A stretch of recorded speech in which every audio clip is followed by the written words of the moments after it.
It's been described as sort of a darker, grittier version, and I think I'd agree with that. Really try to find the truth in these characters. You know, they're really going through something that's traumatic for so much of the play. There's a ghost that is haunting the opera house, and it's terrifying for all the characters involved.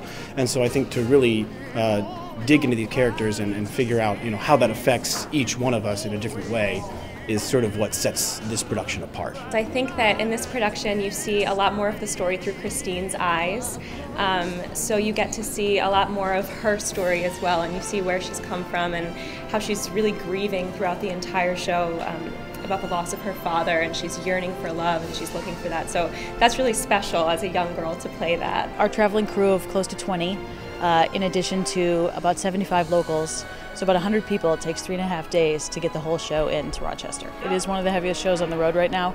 Our chandelier was designed by Howard Eaton, who did the Olympic rings in London. He really put together a masterpiece there. There's over 6,000 beads in the entire chandelier, and the whole thing weighs at least a ton. The chandelier requires its own rigging.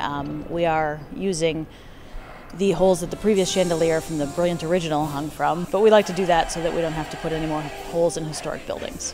This is one of the over 1,200 costumes we have in the show. Some of our costumes are actually 25 years old. They are part of the original package. Staging-wise, completely new.